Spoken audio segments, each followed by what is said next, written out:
Ini balik gini.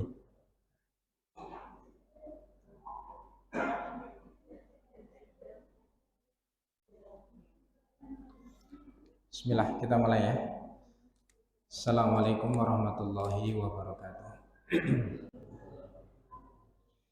Alhamdulillah, salatu wassalamu ala rasulillah wa ala alihi wa sahbihi wa mawalah wa la hawla wa la quwata illa billah. Rabbi syrah li sadri wa yassir li amri wa hlul 'uqdatam min lisani yafqahu qawli. Allahumma anfa'na bima 'allamtana wa 'allimna ma yanfa'una wa zidna 'ilman.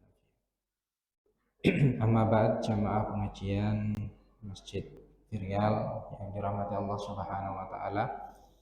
Alhamdulillah, pada malam yang berbahagia ini kita bisa bersama-sama melazimi rutinitas ngaji kita.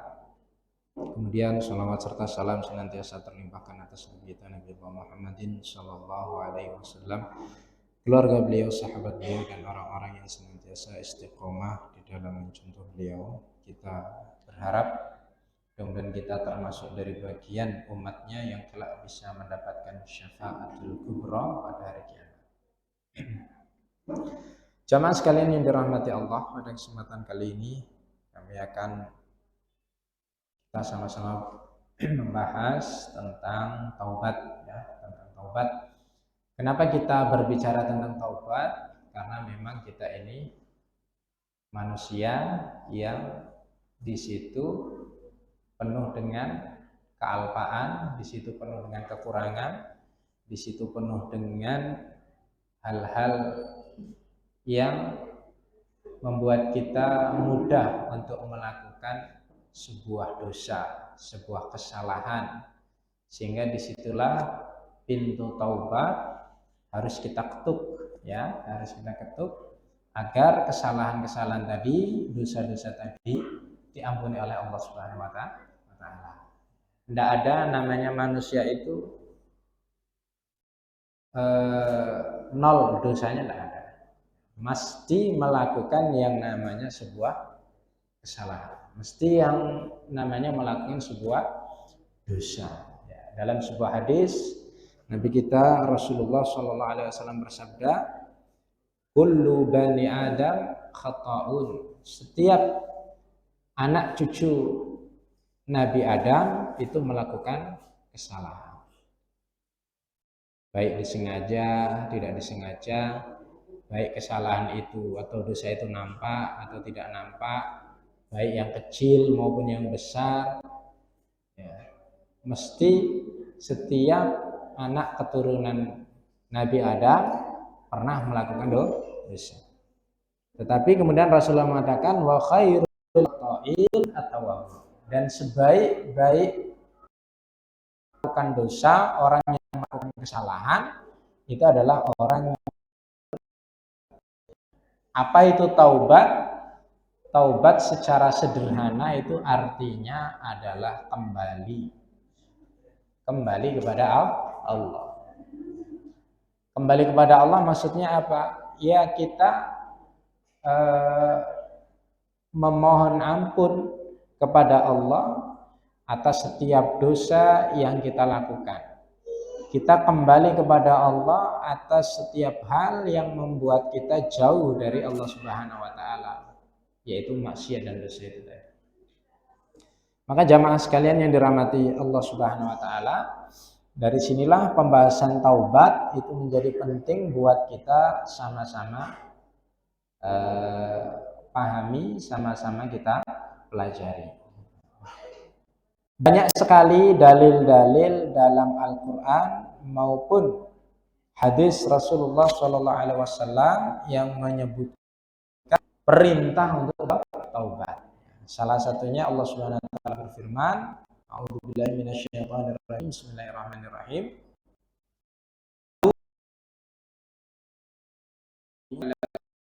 Surat An-Nur ayat 31.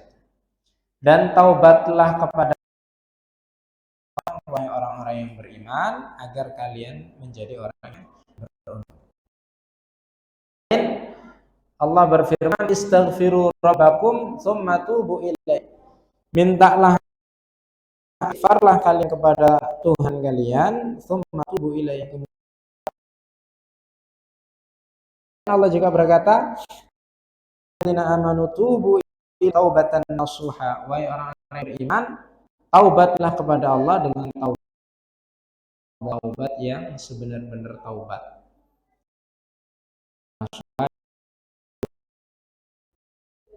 Taubat yang murni. Ini ayat menunjukkan kepada kita perintah untuk bertaubat. Tubu itu artinya perintah. Dalam bahasa Arab, tubu itu artinya perintah. Ya.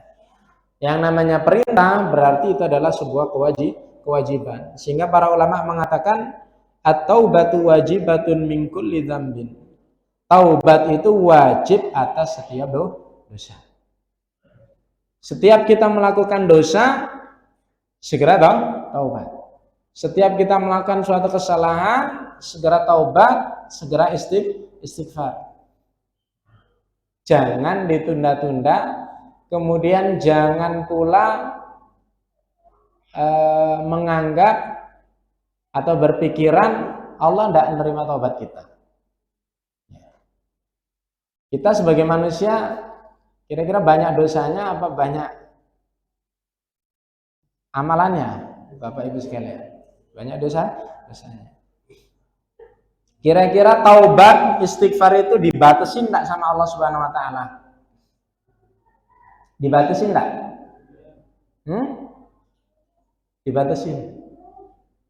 Taubat sama istighfar itu dibatasin. Pintu taubat itu ada masanya ditutup. Ya, ada masanya.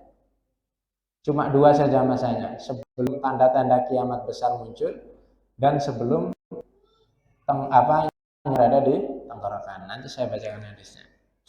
Selain 2 hal ini belum ada, taubat itu bisa ditutup oleh siapapun.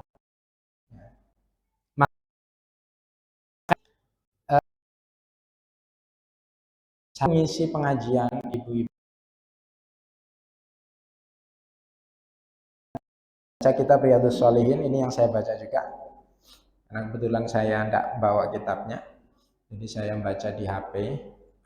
Nanti jangan dikira saya WhatsAppan ya. Ini saya baca kitab di dalam HP. Jadi ketika saya membaca kitab Riyadhus Shalihin, bab tentang taubat, hadis tentang taubat, di situ saya ada satu hal yang menurut saya pemahaman ini kitab ada salah satu pemahaman tentang taubat itu yang keliru menurut saya. Ya, menurut saya. Kalau yang lainnya silakan sih. Tentang apa? Ada orang mengatakan taubat sambel itu taubat yang tahu taubat sambel Pak ya? Ya. Tapi menurut saya taubat sambel itu ya memang benar, kita itu harus taubat sambel juga gitu. Taubat sambel itu kan orang makan pedas kemudian huha-huha udah nggak mau makan lagi, nanti kalau pedasnya udah hilang ingin lagi ya. Sebagian orang mengatakan orang itu taubat sambel itu tidak diterima di sana. Saya ketika membaca tentang hadis-hadis taubat dalam kitab Riyadhus Shalihin, saya ngambil kesimpulan. Menurut saya ya, menurut yang lain ya silakan. Taubat sambel itu ya memang suatu tabiat yang harus kita kerjakan juga. Tidak ada ceritanya orang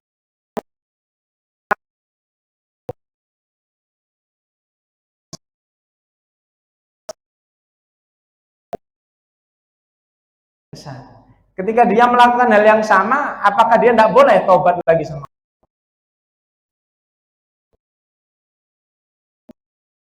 Kan sama seperti orang kepedesan, kemudian di lain waktu dia makan lagi. Ya enggak? Ada orang nih lihat cewek cantik, astagfirullah taubat. Apakah dengan taubat itu tadi saya trauma? Ya. Apakah ketika dia sudah bertaubat tidak melihat cewek cantik, apakah potensi dia untuk tidak bermaksiat dengan melihat cewek cantik itu sudah tertutup? Dia benar-benar bisa menetap? Bisa enggak? Enggak bisa. Apalagi ke pasar, apalagi ke mall. Ngelihat lagi, entah disengaja atau tidak sengaja. Boleh tobat enggak? Boleh. Makanya saya mengambil satu kesimpulan, ini percaya ketika saya membaca hadis-hadis tentang tobat. Orang mau tobat sambel silahkan lah. Karena enggak, sangat sedikit sekali potensi orang melakukan suatu kemaksiatan, ya, kemudian dia bisa terus istiqomah untuk tidak melakukan kemaksiatan tadi. Apalagi kemaksiatan tadi, dosa tadi yang sifatnya dosa-dosa kecil. Kalau dosa besar mungkin orang bisa zina, kemudian dia taubat kepada Allah, dia tidak berzina. Ribawi, dia taubat kepada Allah, kemudian dia tidak melakukan hal-hal yang ribawi. Membunuh, dia taubat kepada Allah, bisa. Tapi kalau dosa-dosa yang kecil, makanya setelah baca ini, ketika ada orang taubat sambel itu enggak benar itu. Kalau bagi saya enggak apa-apa. Ketika Anda melakukan dosa, Anda taubat. Ketika Anda melakukan kesalahan, taubat lagi. Ketika Anda melakukan sebuah kemaksiatan, taubat lagi. Selama matahari belum terbit dari tempat terbenamnya, dan selama nyawa belum ada di kerongkongan, potensi Allah mengampuni dosa kita itu besar. Maka jangan menakut-nakutin orang dengan kowe lah tobat sambel ndak bakalan diterima tobatnya. Sampean itu panitia surga apa? Kok tahu orang itu diterima tobatnya atau enggak? Yang tahu itu hanya Allah. Malaikat saja enggak tahu. Malaikat tahu enggak tobat kita diterima sama Allah atau enggak? Enggak tahu.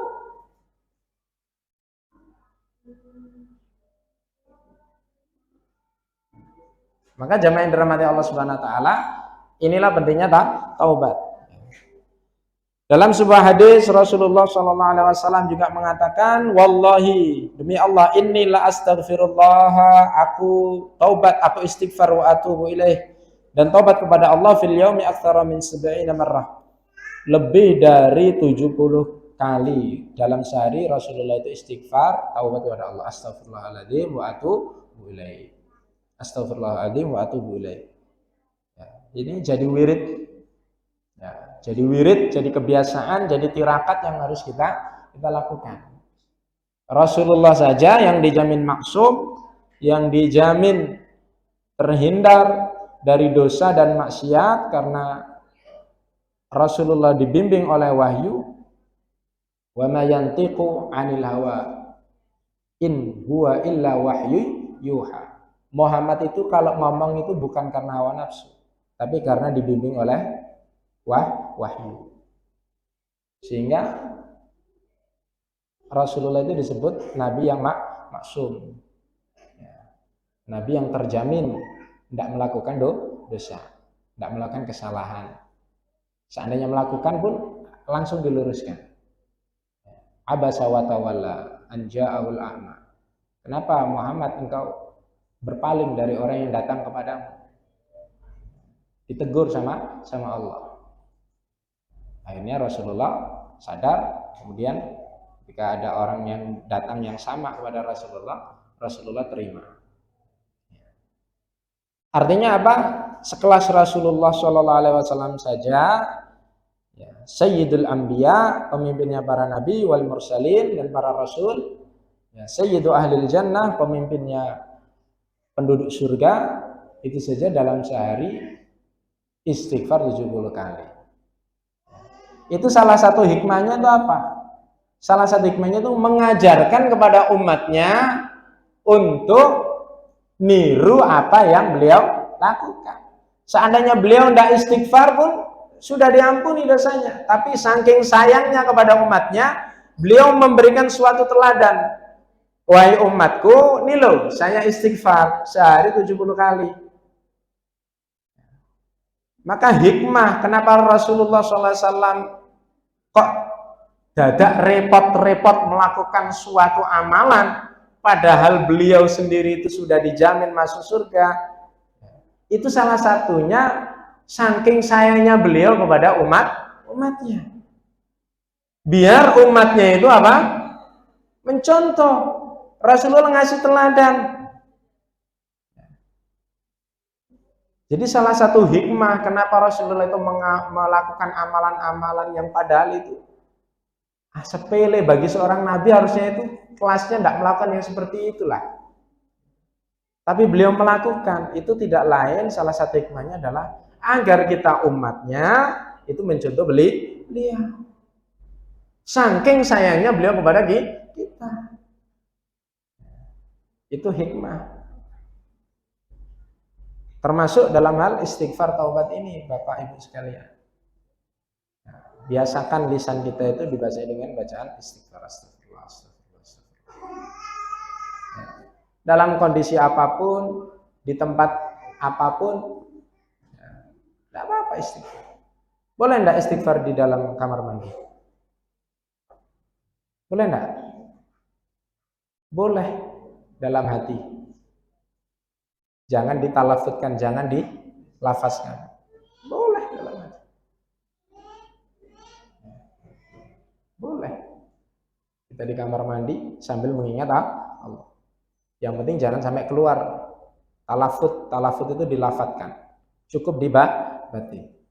Tidak apa-apa. Boleh enggak seorang itu dalam keadaan junub dia zikir istighfar? Boleh. Boleh. Ibunda Aisyah itu mengatakan Rasulullah itu dalam keadaan berdiri, dalam keadaan tidur, dalam keadaan toharah maupun dalam keadaan junub, ya, suci maupun dalam keadaan junub, beliau terus zikir, terus istighfar. Ya. Banyak istighfar. Bahkan dalam kitab Riyadhus Jami'ul Ulum wal Hikam itu ada sebuah hadis yang menyebutkan Rasulullah itu pernah mengatakan, ya, terus berzikirlah kamu kepada Allah Subhanahu Wa Taala sampai kamu itu dianggap gila sama orang-orang. Zikirlah kamu kepada Allah Subhanahu Wa Taala sampai kamu itu dianggap gila sama orang-orang. Itu ada hadis. Saya pernah nyampaikan, saya pernah baca. Jadi sampean sambil deres karet itu zikir subhanallah, subhanallah, subhanallah. Sampean sambil jalan zikir subhanallah, subhanallah. Sampai wong, Mas, sampai ini ngapa sih komat kamit lambene kayak wong renek kerjaan? Terbukti enggak? Terbukti hadis Rasulullah. Zikirlah kamu kepada Allah Subhanahu Wa Taala sampai orang itu nganggap kamu orang gila. Sampean deres sambil tasbihan, enek tonggone sampean deres juga, mesti sampean dianggap wong apa? Wong aneh. Padahal sing aneh ndak ene sing raro ilmune. Ya ndak? Sambil ngarit subhanallah, subhanallah, subhanallah. Kancane sampean ngarit mesti sampean lo ngarit kok kayak orang kerjaan. Ya. Padahal itu diperintahkan sama Rasulullah. Termasuk istighfar ini, istighfar. Ya. Wirid istighfar dalam kondisi apapun istighfar.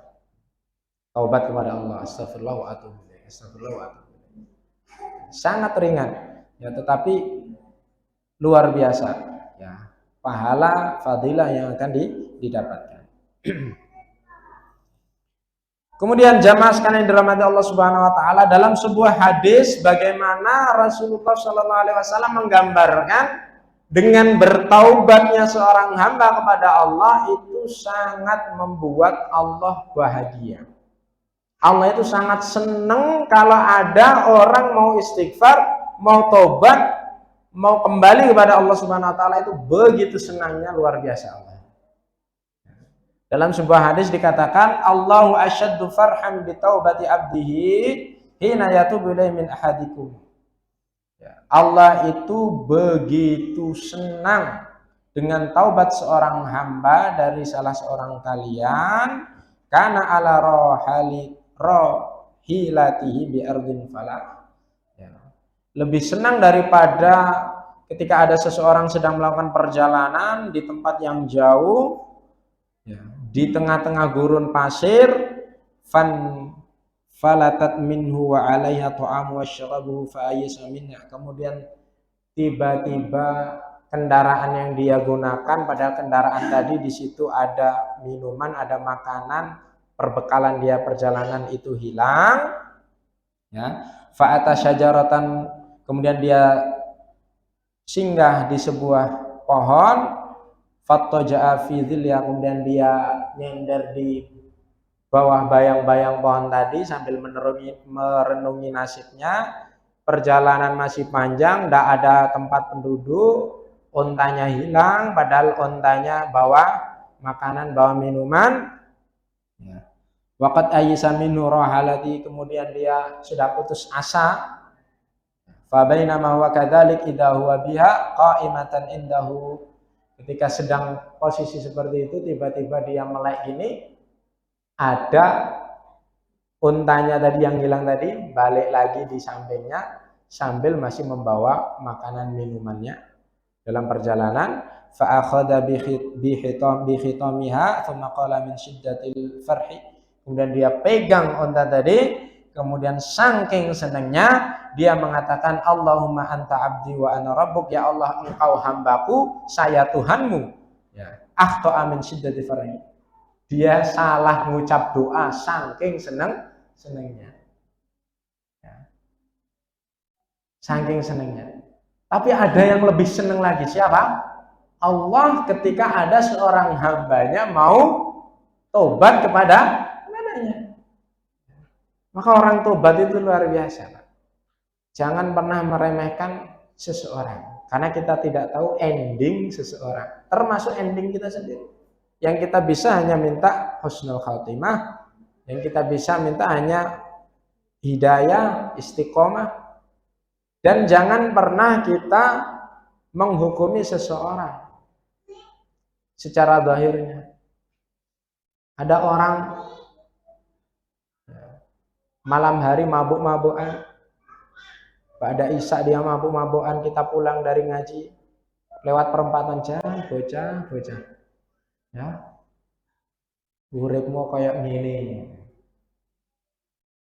sampah masyarakat, minum-minuman.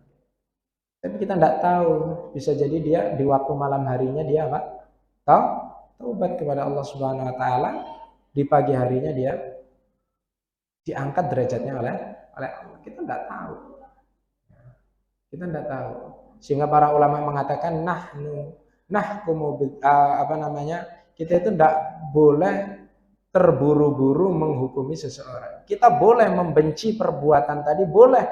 Bahkan disyariatkan kita membenci minum-minuman, kita membenci orang, perbuatan judi, kita membenci perzinahan, pelacur. Tapi jangan sampai kita itu berani menghukumi orang yang melakukan hal tadi.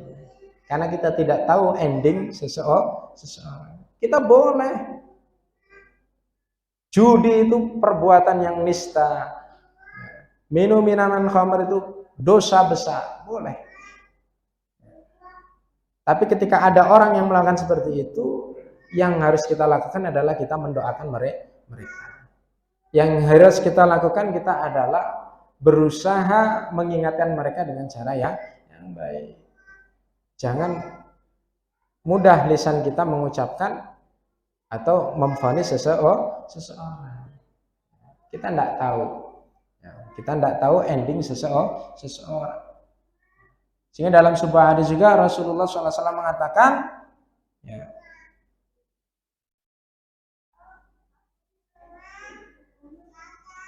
Innallaha ta'ala yabsutu yadahu bil laili, Allah Subhanahu wa taala membentangkan tangannya di malam hari, liyatuba musii'un nahar, bagi orang-orang yang melakukan dosa di siang hari.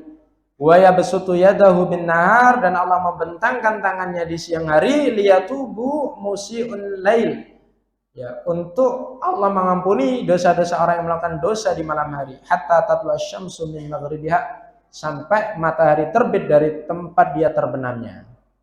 Di situ Allah sudah tutup pintu-pintu taubat. Matahari terbit dari mana, Pak? Dari timur apa barat? Hah? Timur apa barat? Ayo. Dari timur. Makanya Jepang itu dijuluki dengan negara matahari terbit dari timur, terbenam ke arah barat. Makanya barat itu dalam bahasa Arabnya maghrib. Nah, kalau sudah matahari di barat terbenam, masuk waktu namanya maghrib. Nah, kalau matahari terbit dari barat terbenam ke arah timur, sudah wassalam, sudah tidak ada kesempatan untuk taubat. Tapi selain itu masih terbuka lebar, ya, masih terbuka lebar. Maka ada orang melakukan dosa di siang hari, bisa jadi di malam hari dia menangis kepada Allah Subhanahu Wa Taala, Allah ampuni dosa. Ada orang melakukan maksiat di malam hari, kemudian dia taubat kepada Allah di siang hari, Allah terima taubat. Sehingga kata Ibnu Qayyim Al-Jauziyah rahimahullah, kurang lebih beliau mengatakan, orang yang melakukan sholat tahajud di malam hari, kemudian di siang harinya dia merasa bangga dengan tahajudnya, itu tidak lebih baik dengan orang yang melakukan dosa di malam hari, tapi kemudian dia taubat di malam hari itu, ataupun paginya dia taubat kepada Allah Subhanahu Wa Taala. Bisa jadi yang melakukan dosa di malam hari itu derajatnya lebih tinggi di sisi Allah dibandingkan orang yang tahajud di malam hari, tetapi di siang atau pagi harinya dia merasa bangga dengan tahajudnya. Penyakit ahlul ibadah yang tidak terus disemai dengan ilmu itu adalah sombong, merasa kalau dirinya lebih baik, lebih suci dari orang lain. Itu penyakitnya ahlul ibadah yang tidak punya ilmunya. Sehingga iblis mengatakan, ana khairum minhu, saya lebih baik daripada Adam ya Allah. Khalaqtani min nar wa khalaqtahu min tin. Saya engkau ciptakan dari api, sedangkan Adam engkau ciptakan dari tanah. Merasa api itu lebih mulia daripada tanah. Akhirnya tadi, maka jangan pernah merasa ibadah kita itu lebih baik daripada mereka-mereka orang yang mungkin hari ini belum dapat hidayah dari Allah Subhanahu Wa Taala. Jemaah sekalian yang dirahmati Allah, jadi taubat itu sesuatu yang harus jadi kebiasaan kita. Harus kita punya wirid untuk terus melakukan taubat kepada Allah Subhanahu Wa Taala. Istighfar. Kalau dosa itu dosa besar, ya benar-benar minta ampun kepada Allah. Kalau dosa-dosa kecil, perbanyak istighfar. Jamaah yang dirahmati Allah Subhanahu Wa Taala. Jadi dosa itu, taubat itu luar biasa.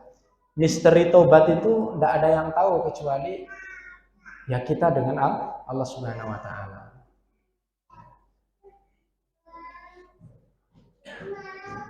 Ada orang saling mau membunuh.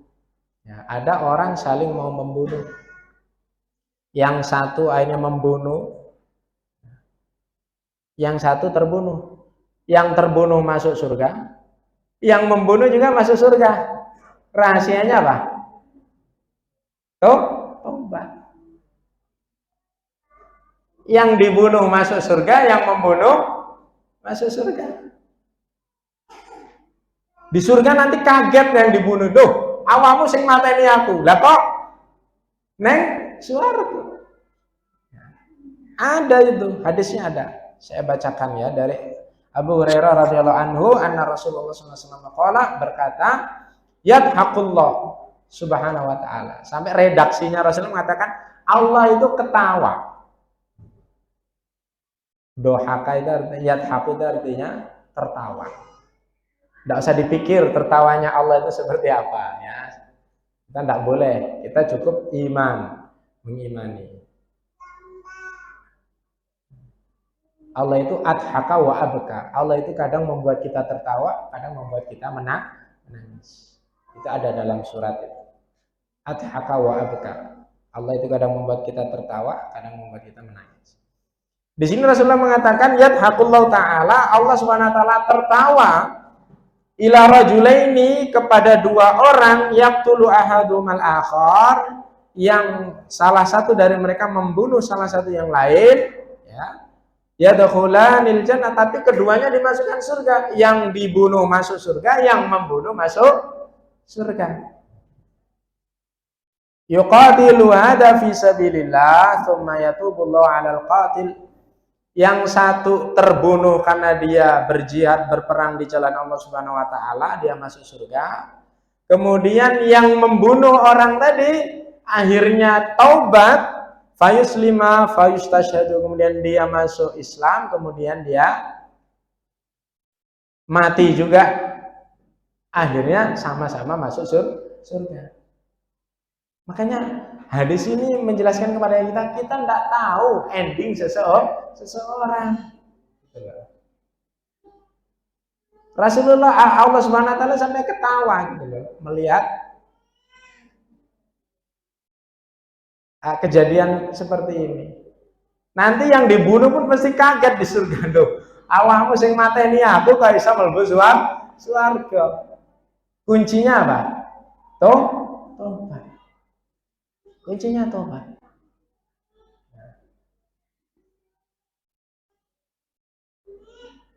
Ada seseorang namanya Wahsy bin Harb. Wahsy bin Harb. Ada seseorang namanya Hamzah bin Abdul Muttalib,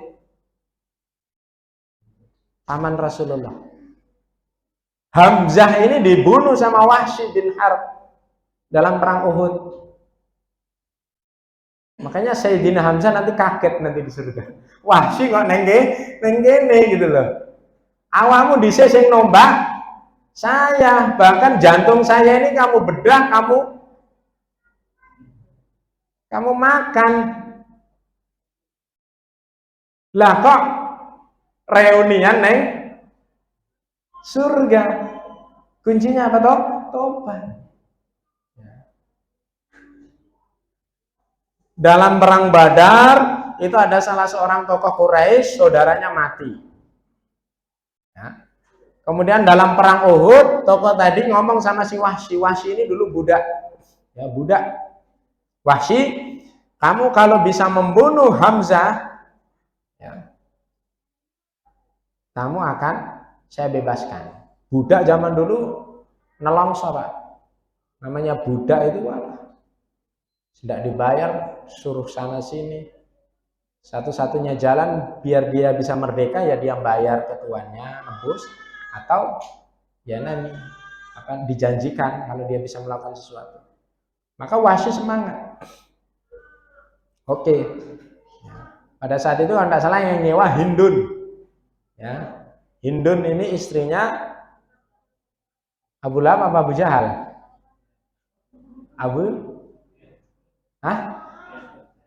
Abu Jahal ya. Abu Sufyan. Ya. Disewa dengan apa namanya kompensasi, kalau kamu bisa bunuh Hamzah, kamu saya merdekakan. Dalam perang Uhud, nah di situ. Ketika sedang berkecamuk perang Uhud, Wahsy ini ngendap-ngendap udah ngincer Sayyidina Hamzah bin Abdul Muttalib, pamannya Rasulullah. Termasuk paman yang paling dicintai Rasulullah ini Hamzah bin Abdul Muttalib, sehingga dijuluki dengan Asadullah, singa Allah, keras. Ketika Rasulullah masih dakwah Islam pertama kali, Hamzah ini belum masuk Islam. Ya. Ketika itu Rasulullah sering diganggu sama orang-orang kafir Quraisy. Waktu itu Hamzah sedang berburu. Dengar ponaannya diganggu sama orang Quraisy, Balik lagi beliau. Itu yang ganggu itu ditempelengin sama Hamzah. Walaupun beliau belum masuk Islam. Karena terkenal Hamzah itu keras orangnya. Dan tidak ada yang berani gitu ya. Hamzah bin Abdul Muthalib. Walaupun beliau belum masuk Islam, tapi beliau sadar, ini ponakan beliau, ini ponakan saya. Kalau kamu macam-macam, ya, lawan saya.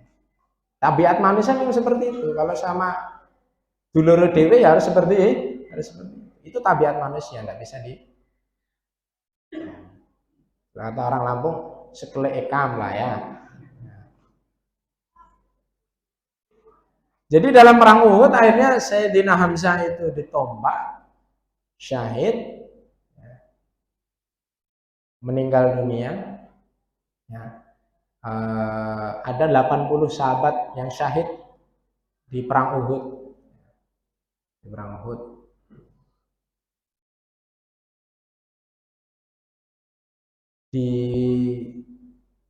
Itu kan di bawahnya Bukit Uhud. Ya. Di situ sekarang dibangun masjidnya Masjid Syuhada.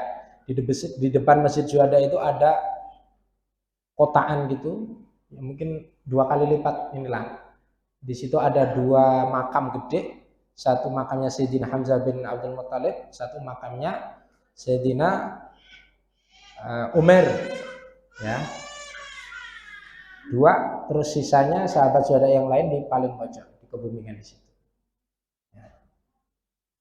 Kalau jenengan nanti ada rezeki bisa ke sana, ziarah ke sana. Salam, assalamualaikum ya amma Rasulillah. Salam wahai pamannya Rasulullah, Hamzah bin Abdul Muthalib. Assalamualaikum ya Umair, ya, kepada sahabat Umair. Terus assalamualaikum ya ashabat Rasulullah. Assalamualaikum ya syuhada Uhud. Salam kepada mereka. Insya Allah mereka akan menjawab salam kita. Dan berdoa mudah-mudahan kita nanti berkumpul bersama mereka di jannahnya Allah Subhanahu wa taala. Jadi di situ akhirnya beliau meninggal dunia.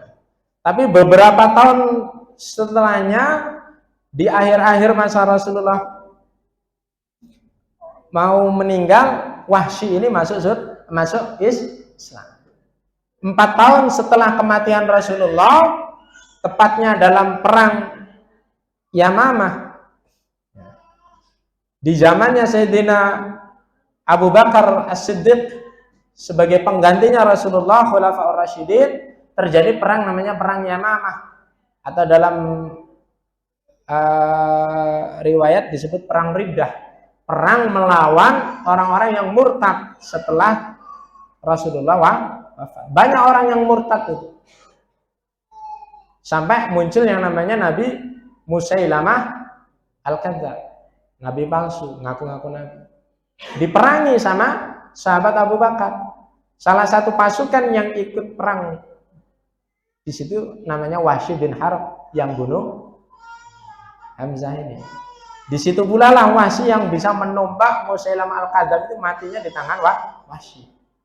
Beliau memang sengaja. Kata beliau setelah Musailamah mati ini sebagai bentuk saya ini ganti rugi, dulu saya membunuh Hamzah, sekarang saya membunuh orang yang ngaku-ngaku dan Wahsy pun insya Allah masuk surga. Karena sudah masuk Islam di zamannya Rasulullah. Artinya apa? Orang dengan taubatnya itu salah satu rahasianya kita tidak bisa menebak. Bisa jadi yang hari ini kita lihat orang ini banyak dosanya, nanti antrinya depan kita masuk surga. Antrinya depan kita masuk surga. Kita malah paling belakang. Ya. Maka jangan pernah kita menghukumi seseorang dengan dosanya. Boleh kita melaknat, boleh kita membenci perbuatannya, boleh. Tapi personalnya, syariatnya kita harus mendoakan. Kita harus ingatkan dengan cara yang baik. Kalau kemaksiatan tadi adalah berpotensi menimbulkan apa namanya madorot secara sosial, itu sudah ada petugasnya. Orang mabuk-mabukan akhirnya bikin kerusakan, bikin itu, siapa yang berhak menindak? Ya Pak Polisi. Pak Polisi. Kita gebukin malah bisa masuk penjara kita. Gitu ya. Kita lapor polisi biar ditindak. Ya, kita hanya bisa mendoakan. Nah, itu yang terbaik. Jemaah yang dirahmati Allah Subhanahu wa taala. Jadi memang luar biasa. Taubat itu rahasianya luar biasa. Maka perbanyaklah taubat kita kepada Allah Subhanahu wa taala. Perbanyak zikir kita, perbanyak kita menangis atas dosa-dosa yang kita lakukan. Sudah Isa, Pak?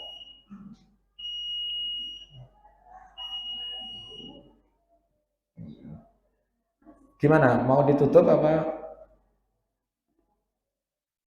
Hah? Ya, silakan yang muadzan.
Berapa menit biasanya Pak tambahannya? Hah? Sampai 8 menitan ya. Ya, jadi memang taubat itu sesuatu yang luar biasa, syariat yang luar biasa, dan rahasianya juga nggak ada yang tahu gitu ya. Ada orang pernah membunuh, maka yang perlu kita lakukan itu bukan mencela orangnya, tetapi kita doakan orangnya dan kita kasih harapan orangnya. Kadang kita ketika melihat orang yang bermaksiat, kita marahin, kita caci maki, tidak kita kasih harapan, bahkan kita takut-takutin.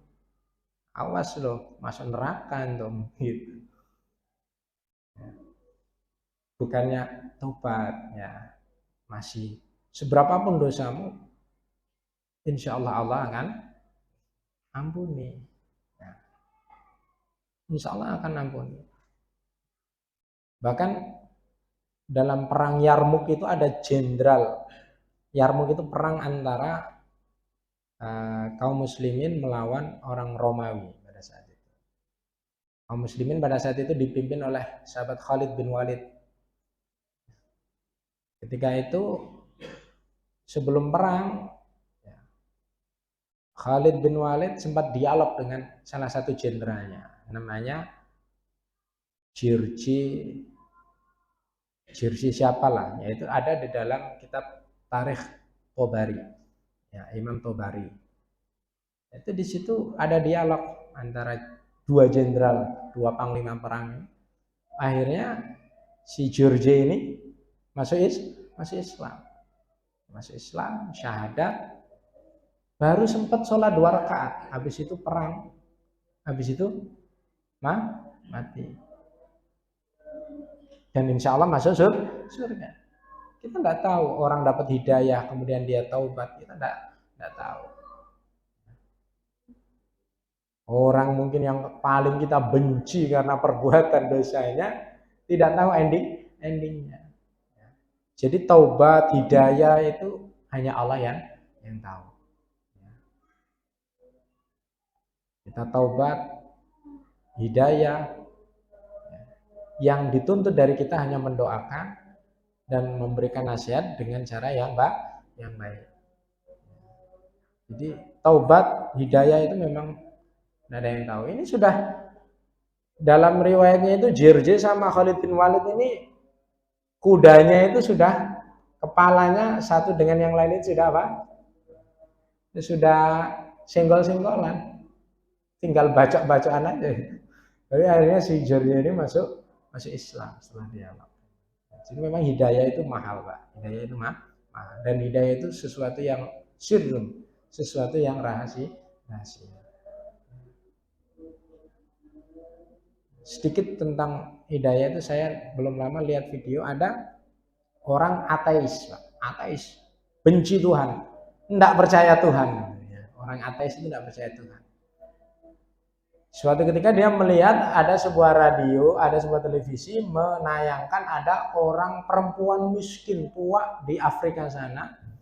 Di dalam TV itu perempuan tadi karena saking miskinnya dia katakan, ya kalau ada orang yang mau bantu, kami sangat membutuhkan ginilah. Ketika melihat TV ini, orang ateis tadi ini memang orang kaya, manggil sekretarisnya. Kamu kasih orang itu apa yang dia minta, nih kasih duit ke Afrika sana. Nanti bilang ketika orang tadi tanya ini dari mana, bilang aja ini dari setan. Ya. Maksudnya dia itu ingin mengejek. Ya.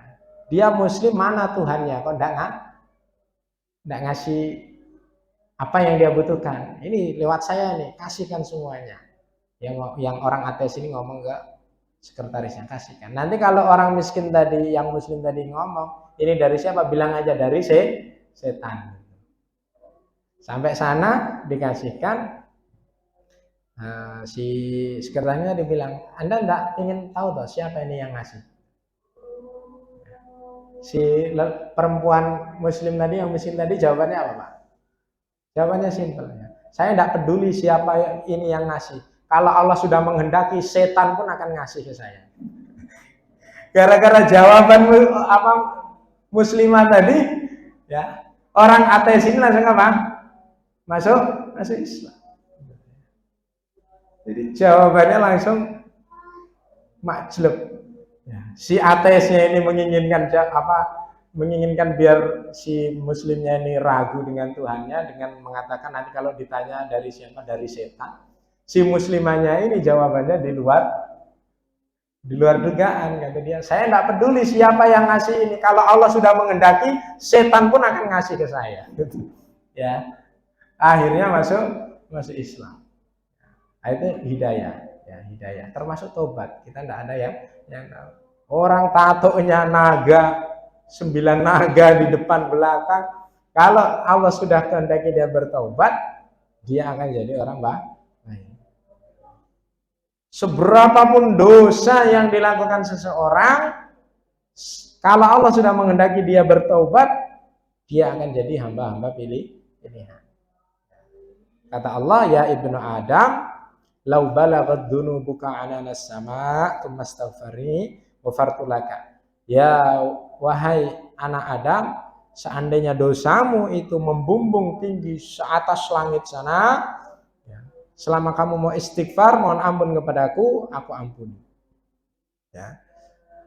Kemudian, ya ibnu Adam, wa ibnu Adam, innaka law ataitani biqarabil ardi khataya, seandainya engkau datang kepadaku dengan dosa seluas dunia ini, tsumma laqitani la tusyrik bi syai'a, kemudian kamu datang taubat kepadaku tanpa syirik, yang mempersekutukanku dengan siapapun, la ataituka bil qurabiha maghfirah, maka aku akan datangi kamu dengan maghfirah, dengan ampunan sebesar dosa yang kamu bawa. Kurang apa coba? Allah Subhanahu wa taala begitu kasih sayangnya kepada kita. Seberapa banyak dosa kita, selama kita mau mengetuk pintu tobat Allah, Allah akan terima tobat kita. Senajan diulangi meneh, tobat meneh, insya Allah. Masih maksiat lagi, tobat lagi, insya Allah. Jangan terjebak dengan kata-kata tobat sambal tidak diterima. Jangan. Itu berarti memutus harapan seseorang kepada Allah. Karena manusia itu tidak bisa seperti malaikat. Dia melakukan dosa, nangis, nyesel. Tobat kepada Allah, suatu hari kegoda lagi melakukan dosa, jangan kemudian terpuruk. Aduh, jarene Ustaz ini lah tobat sampel tidak diterima. Kalau bagi saya, tobat lagi. Tobat lagi. Terus seperti itu. Bukan berarti kemudian saenake udele melakukan maksiat, tobat lagi, enggak. Ya. Kita yang tahu. Ya, kita yang tahu. Ada sahabat yang curhat kepada Rasulullah SAW. Ya Rasulullah, kami ini kalau ketemu engkau, ya Allah, begitu semangat kami ibadah, begitu kami menangisi dosa-dosa kami. Tapi ketika jauh dari engkau, kami ini kayak biasa gitu.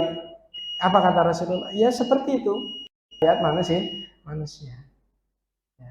Yang jelas kita terus berusaha, terus bertaubat, istighfar. Setiap kesalahan yang pernah kita lakukan, baik sengaja, tidak disengaja, kecil, besar, kelihatan, tidak kelihatan, kita taubat. Kita istighfar, kita mohon ampun kepada Allah. Harus kita yakin, insya Allah Allah akan ampuni dosa-dosa kita. Jamaah sekalian yang dirahmati Allah, karena waktu qomat sudah selesai, saya rasa cukup yang kami sampaikan, kurang lebihnya mohon maaf. Wallahu a'lam bishawab. Assalamualaikum warahmatullahi wabarakatuh.